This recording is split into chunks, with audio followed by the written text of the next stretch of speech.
Oke, Ibu, hari ini akan sedikit mereview untuk menentukan golongan dan periode pada tabel periodik gitu ya. Jadi, untuk golongan cara membacanya adalah dari atas ke bawah. Jadi, misalnya ini golongan 1A, 2A, terus kemudian loncat ke kanan 3A, 4A, 5A, 6A, 7A, 8A.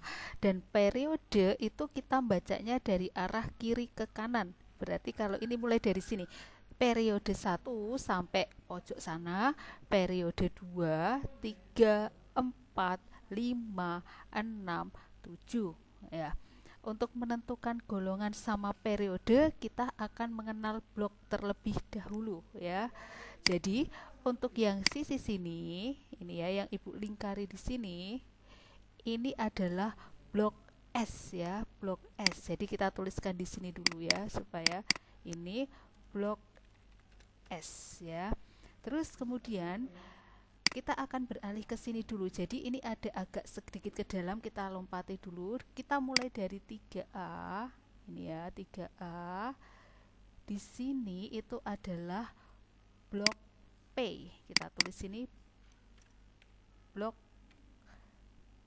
blok P ya.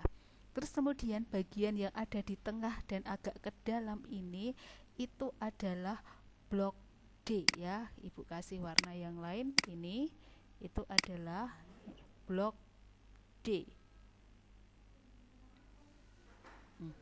Kita tuliskan dulu ini blok D. Ya, ini ya. Blok ini menyatakan ketika konfigurasi nanti dia elektron terakhirnya akan berhenti di mana gitu ya. Kalau dia nanti berhenti di S gitu kan, maka nanti dia akan masuk ke blok S. Kalau berhenti di P, maka nanti dia akan masuk ke blok P. Kalau berhenti di D, maka dia akan masuk ke blok D. Kemudian apa hubungannya blok dengan penentuan golongan dan periode? Nah, kita simak seperti ini. Ini suatu contoh konfigurasi ya, suatu contoh konfigurasi berhenti di mana? Contoh misalnya konfigurasi terakhir itu berhenti di sini ya. Misalnya ini berhenti di S, berarti kalau gitu nanti dia adalah ada di blok S ya. Yang ini, yang di bawah ini dia kan berhenti di mana? P, artinya nanti dia ada di blok P. Kemudian yang bagian sini itu adalah berhenti di D, maka nanti dia masuk ke dalam blok D. Nah, kemudian gunanya untuk apa? Blok-blok ini untuk menyatakan elektron valensi yang nantinya akan menentukan golongan dan periode. Jadi contoh misalnya kalau nanti dia berhenti di 1, berarti elektron valensinya 1, maka nanti golongannya adalah 1A. Kalau nanti sini 2, maka di sini 2A. Dan hati-hati kalau nanti dia berhenti di blok P untuk menentukan elektron valensinya, maka nanti diambil S dan P-nya. Jadi misalnya contohnya di sini adalah S2 dan P1, maka elektron valensinya jumlahkan 2 tambah 1, jadi sama dengan 3. Jadi nanti dia ada di golongan 3A. Kita kembali ke sini dulu. Nah, contoh lagi misalnya S2 sama P6, karena berhenti di P, ambil S juga. Berarti 2 tambah 6 berapa? 8A. Nah, nanti yang berhenti di blok S dan blok P, dia termasuk golongan namanya golongan A ya. Lalu yang berhenti di D ini agak berbeda ya. Nanti dia termasuk golongannya B, tapi menentukan elektron valensinya sama ya. Jadi kalau berhenti di D sama juga S juga diambil. Jadi misalnya ini S2D1, maka 2 tambah 1 berapa? 3B.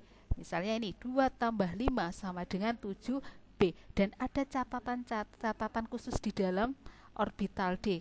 Jika nanti jumlahnya S tambah D sama dengan 8, 9, dan ini 10, dia semuanya masukkan ke dalam golongan 8B. Itu catatannya. Kalau jumlah S tambah D-nya 8, 9, 10. Nah, catatan yang kedua, kalau jumlah S dan D-nya adalah 11, maka dimasukkan ke dalam 1B. Yang ini 2 tambah 10 dimasukkan ke dalam 2B. Kita akan langsung ke contoh penerapannya saja. Nah, kita langsung ke sini aja. Jadi untuk menentukan golongan sama periode, itu langkah yang pertama kita harus mengkonfigurasikan. Contoh misalnya 4BE, kita konfigurasikan dulu 1S2, 2S2. Lihat bagian terakhir, dia berhenti di S. Artinya dia ada di blok S. Untuk menentukan golongan tinggal ambil aja. Ini elektron valensinya di sini berapa? Oh, 2. Berarti nanti dia termasuk golongan 2A. Nah, untuk menentukan periodenya kalian cukup melihat ya angka yang nempel di sebelah kirinya S ya. Jadi contoh misalnya ini kan angka 2, maka periodenya adalah periode 2. Ya, kita ambil contoh yang berhenti di P ya, misalnya ini aja. Berarti kan berhenti di P. Kalau berhenti di P, ambil elektron valensinya itu dengan S juga. Jadi kita tinggal tambahkan aja 2 tambah 5. Jadi elektron valensinya adalah 7. Sehingga nanti dia masuk ke golongan 7A. Ingat ya, berhenti di S dan P itu masuk golongan A. Dan periodenya lihat yang nempel dengan S. Periode berapa di sini? 3. Oke. Nah, sekarang yang D ini agak ada catatan sedikit ya. Kita konfigurasikan dulu. Nah, lihat ada di mana ini berhenti di D. Nah, kalau berhenti di D, ambil juga S-nya yang agak di sampingnya. Berarti kan ini. Dan catatannya adalah angkanya tidak sama dengan ini. Kalau ini 3, ini 3 tidak. Tapi ini selisih 1. Kalau S-nya di sini 4, maka di sini 3. Nanti ada lagi kalau di sini 5, maka di sini 4 ya. Itu nanti sesuai dengan urutan konfigurasinya. Jadi untuk menentukan golongan ya ini aja 1 tambah 5 adalah 6.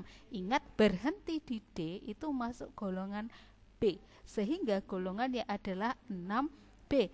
Kemudian untuk menentukan periode, lihat aja yang nempel di S ya. Oh, 4, berarti periode 4. Kita akan melihat satu buktinya. Benar enggak 24 CR itu ada di golongan 6B dan periode 4. Kita ambil satu contoh ya, CR. Kita kembali ke sini. Nah, kita lihat CR. Kita cek apakah benar tadi konfigurasinya. Lihat. Oh, CR ada di mana ini? Oh, 6B, benar. Periodenya yang mana? Ini kan periodenya adalah periode 4. Oh, berarti betul tadi konfigurasinya bahwa CR ada di mana? Kita lihat kembali. CR ada di golongan 6B dan periode 4. Sekian penjelasannya. Terima kasih.